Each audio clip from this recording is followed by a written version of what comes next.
I, Cami, have always been a very non-confrontational person. So my story is going to shock you a little.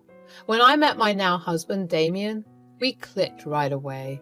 We started dating right away, and I knew from the beginning that he was the one. Damien was a sweet and caring boyfriend who always loved pampering me. My own parents kind of neglected me, so I treasured him. When we were together, we felt like everything was going right. However, our life will not always be full of sunshine and roses. It all started when I met his family. Knowing Damien, I always thought that his family would be equally sweet and kind. Turns out I was wrong. What I didn't know was that he came from a very patriarchal family. His Orthodox father, Bob, was a conservative man with a stubborn attitude. When I met him, he made all sorts of weird comments about me. He said, "So, Cami, I hear you want to become a nurse." "Yes, Bob, my grandma was a nurse and she inspired me to join this field. I'm a little worried about getting a good scholarship. It's my dream to get into the best nursing school in the state." "Cami's a very good student, Dad. She's one of the top performers in our class. I take her help when I'm stuck with something." "What does it matter if she's a good student? She's a girl. There's no use for her to go to college." "Cami, don't you think you're better off doing something else, like baking or something?" "No, Bob, I want to be a nurse. It's been my dream since I was little." "Well, it's time to grow up now. If you become a nurse, you'll hardly have time to take care of my son. I don't know why he's encouraging you." "Dad, I can take care of myself. It's not the 90s anymore. We will be fine. Quit criticizing Cami about her goals." Bob didn't care what his son said. He went on interrogating me and asking me absurd questions. From the way he spoke to me, I knew he didn't think much of me or anyone from my gender. I was starting to get agitated but held my tongue. As I said, I am a non-confrontational person and usually want to keep the peace. Damien was also shooting me apologetic looks the entire evening. His younger brother Charlie didn't speak much but seemed to be a little better than his dad. When dinner was finally over, Damien offered to drop me home. He was constantly apologizing for his father's behavior. He said, "I'm so sorry, Cami. I know my dad really upset you today. He's very old-fashioned and just won't change his thinking. I've tried. Ever since Mom left us, he got even worse. Sometimes I think he takes out that anger on other people." "It's okay, Damien. Your father's rudeness has nothing to do with you. I am not blaming you one bit. I'm just a little disappointed in him." "Just give him a chance, Cami. I'm sure he'll come around. He just needs to see what an amazing person you are." We talked about the dinner and agreed that it was too early to worry about his dad. Our relationship was still very new and we didn't know what the future held. Bob, however, did everything to convince me to give up my studies. It's like he had an obsession with me being a housewife. I told him multiple times that I wanted to work and be a nurse. He never really seemed to listen to me. After graduation, I and Damien finally got into our dream colleges. He pursued a degree in architecture and I started a nursing program. I and Damien lived close by, but avoided staying together. I had a very hectic schedule and didn't want to be distracted. Damien was still living with his dad and Bob didn't want me in the house. Things were slowly getting better after Damien got his place. With graduation near, Damien decided that it would be the best time to propose. He popped the question the day after our graduation. We were ecstatic and looking forward to telling our family. My family, as usual, was very dismissive about the entire thing. Nonetheless, they were happy for us. When we told Damien's family, his initial reaction appeared to be happy. However, soon his reaction changed drastically. He said, "So, now that Damien has proposed, I hope you'll finally grow some sense." "What do you mean, Bob? I don't understand." "I mean, you're going to marry him anyway. There is no need for you to work anymore. My son already got a good job, and I'm sure he can take care of you." "He did get a good job, Bob, But I want to be independent, and you know this was my goal all along. Don't tell me you're still stuck in your stupid dream. It's childish. Once you're a married woman, you need to be home and take care of your family. I hope you are not one of those child-free people. Dad, it's too early to talk about kids. Besides, what we do in our married life is none of your business. Cammie will join her job. In fact, she is starting next month as a new hire. Don't be ridiculous, Damien. You know how our family works. Also, you are the eldest son. You need to give me an heir. I would expect you two to start trying for kids soon after the wedding. Cammie's job won't be a good look for our family. How is she going to manage the house anyway? You will be left with all the chores and childcare. That's not what men do. Bob, I will manage everything just fine. We will split the chores. It's not like I will neglect Damien and our future family when I work. You can have faith in me. That's easy for you to say. No wonder your parents don't keep in contact with you. If you were my daughter, I wouldn't let you join college anyway. Bob's words were incredibly hurtful to me. I genuinely thought that he was going to change. However, it seems that he will always see me in a bad light just because I am a woman. At this point, I was ready to cut him out of my life. He was even criticizing Damien for not keeping me under control. It was bizarre. However, when I talked to Damien about the situation, he said, Cammie, I know Dad is not the nicest person, but he is still my dad. My mom had already abandoned us. I can't leave him too. Besides, I have to think about Charlie. He needs my help right now. But Damien, I can't be around your toxic dad anymore. Did you hear what he told me? Do you think we should reward this behavior? Absolutely not, Cammie. I don't support his behavior in any way. All I'm saying is going no contact is not an option. If you want, you can stay away, but I have to look after him and Charlie. I promised I wouldn't abandon them. Fine, Damien. But promise me you will walk away when he becomes too much. I promise, Cammie. I will always stand up for you when Dad bullies you. You can be sure of that. With that, I thought he had made the right decision. When Bob was informed about this, he did throw a fit. Bob started to berate Damien for allowing me to disrespect him. He wanted to be treated right, and I had to be a good daughter-in-law to him. Too bad I wasn't going to be the ideal daughter-in-law he had envisioned. Thankfully, his target for a prospective daughter-in-law changed when he met Laurie, Charlie's girlfriend.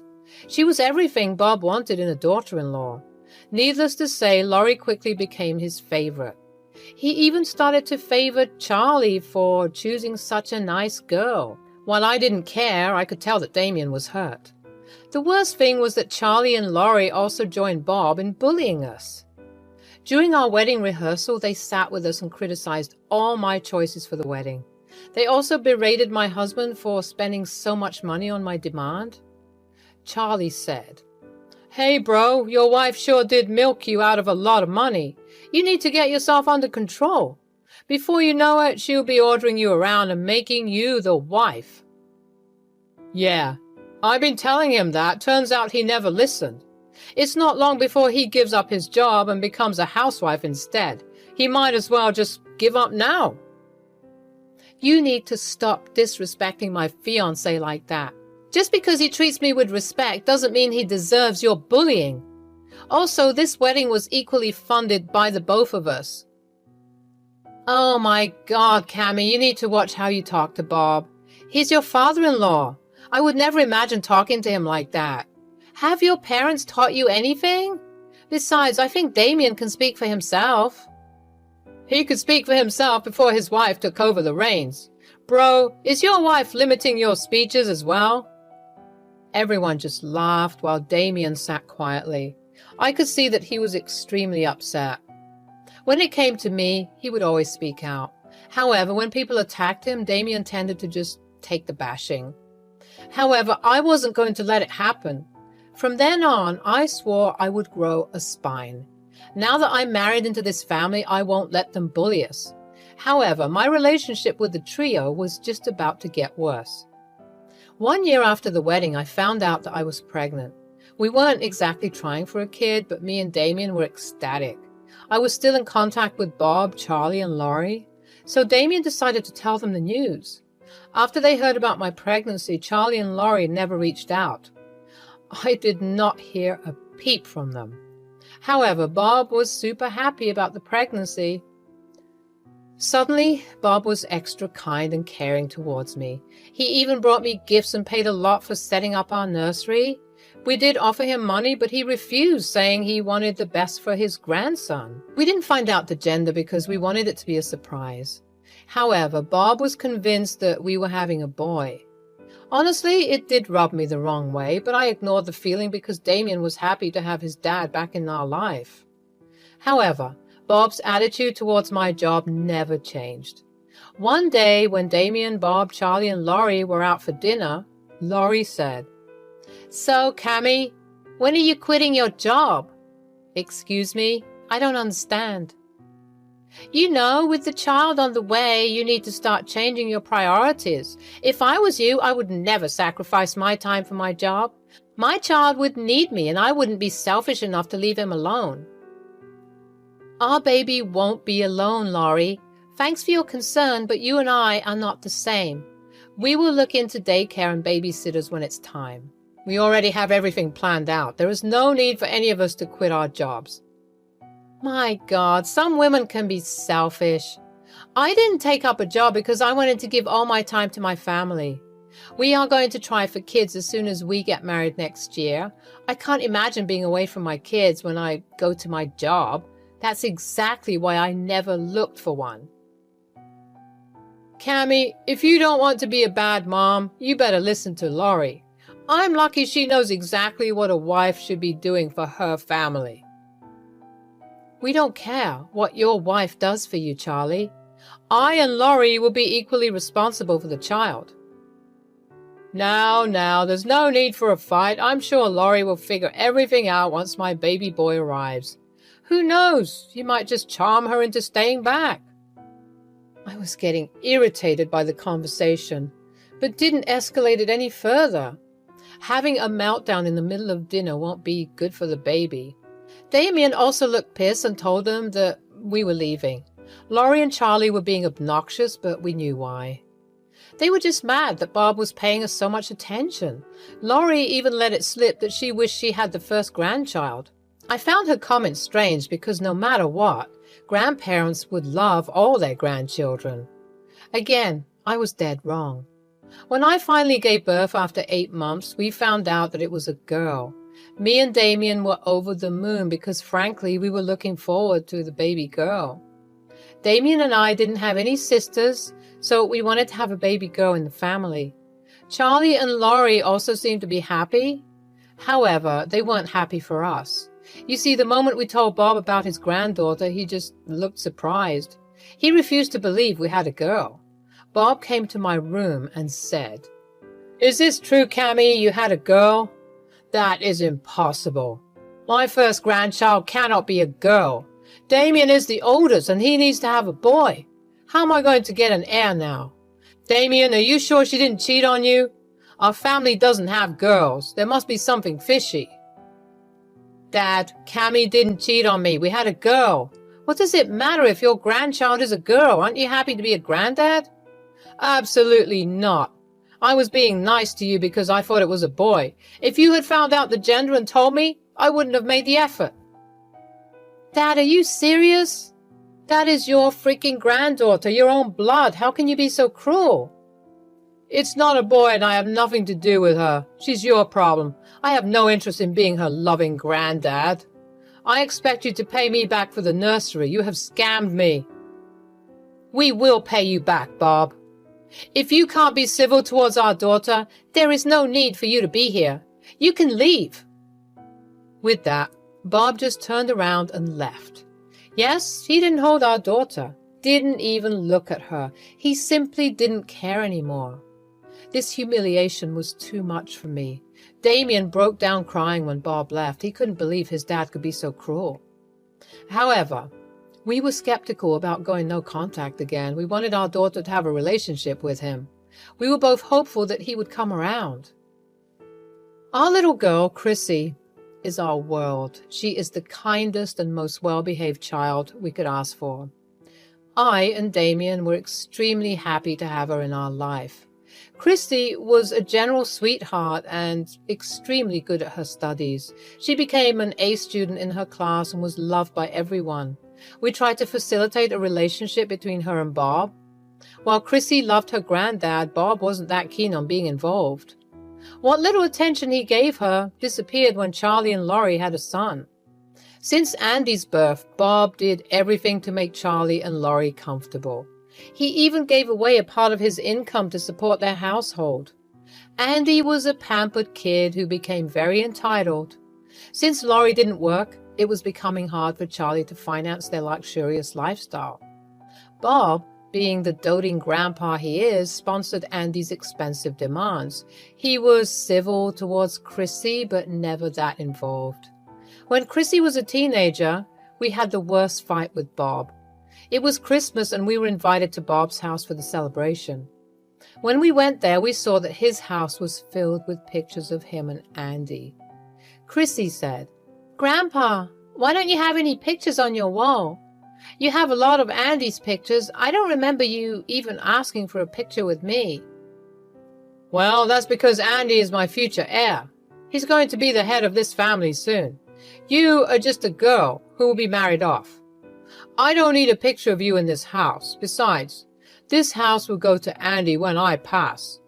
He is the sole heir of everything I have." "So you won't leave me anything?" "Why, Granddad, did I do something wrong? You are even paying for Andy's college fund. Why am I being excluded?" "Because he doesn't love you, Chrissy. He's my grandpa, not yours. You'll never be as good as me. Grandpa knows who his favorite grandchild is." "Grandpa, is that true? You don't love me at all? But why?" "Because you are a girl, you dumb thing. Grandpa always wanted a grandson. You are basically useless to him." Before I could intervene, Chrissy started to cry. She kept asking Bob if it was true. Bob simply refused to look at her. Charlie, Laurie, and Andy were just laughing at Chrissy because she was crying. Me and Damien were furious. From that day, we decided they would no longer be in our lives. I also prayed to God that I could teach them a nice lesson when they eventually realized their mistake. Chrissy was heartbroken for an entire year. She tried to get in touch with her grandpa and solve everything. However, he was ignoring her calls. Bob even called us up and told us that he didn't want to remember he had a granddaughter. We were furious and told him never to contact Chrissy again. After a while, Chrissy realized that she didn't need to have them in her life.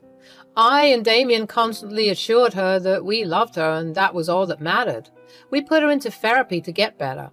A few years later, Chrissy got into a great college. Her grades were amazing and she easily landed her dream job as a software engineer. By the end of 1 year after college graduation, she was earning a very high income. We were super proud of her. She had outshone almost all her peers. Andy, on the other hand, was not going so well. One day, we suddenly got a surprise visit from Bob. He hadn't visited us since the Christmas dinner, so it was rather confusing to have him here. Damien was extremely mad and immediately told him to leave. However, I was really curious and wanted to hear him out, so I invited him inside. "What's the matter, Bob? You haven't shown up here since the Christmas dinner. Hell, you didn't even call us except to say you don't want to be in contact." "I know, I was just caught up with work. It's been years, so I thought I should visit." "Cut the crap, Dad. Just tell us what you want. I know you better than to expect anything pleasant." "I heard Chrissy has joined a big company as a software engineer, and I was hoping I could talk to her." "About what exactly?" "You see, Andy had dropped out of college. I did my best to support him, but he just wouldn't take his studies seriously. He blew through his tuition money on alcohol. I did take a mortgage on the house for his college, but he has spent it all. I was hoping Chrissy would be able to help him get a job." "Are you serious right now? You want Chrissy to vouch for your loser grandson?" "We are family. I'm sure Chrissy will want to help her little brother."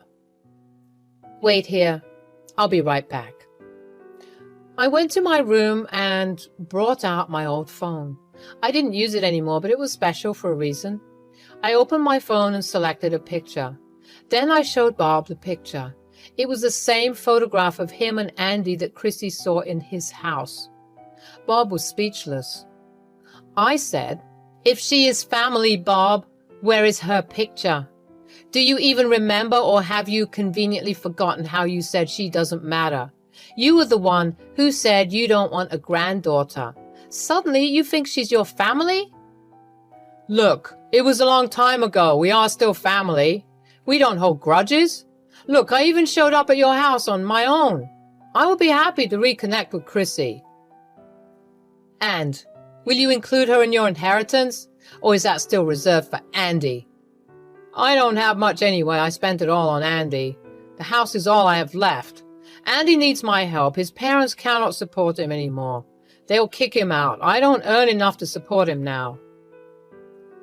"There is no way my daughter is helping your loser grandson. He doesn't even have a college degree. Do you think my daughter's company takes college dropouts? You must be kidding yourself. Andy deserves this. If only you hadn't coddled him so much, he would have at least had a job. You made your bed, and now you need to lie on it. You decided to spend all your money on Andy. Chrissy had made it clear she would never help you out, even if it was the end of the world. I suggest you leave. We have nothing to say to you anymore." Bob left, but kept spamming us with calls. He was desperate for help. Turns out Andy has been living with him for the past year. He has already trashed his parents' place after they refused to support his unemployed ass. Bob, being the loving grandpa, had to take him in. However, he could no longer put up with his behavior. Bob even showed up at Chrissy's work to try and talk to her. Chrissy simply told him to leave before she called security. When Bob kept begging her for help, she agreed to give the money in exchange for the house. Bob refused to sell her the house, so she just left him there crying on the pavement. A week later, Bob called us and told Chrissy that he was ready to sell. He simply wanted Andy out of the house. He was planning to move far away where Andy couldn't follow him. Chrissy agreed to buy the house and the papers were drawn. When the sale finally happened, Bob did ask for a relationship with Chrissy. However, she told him that he had lost that right long back.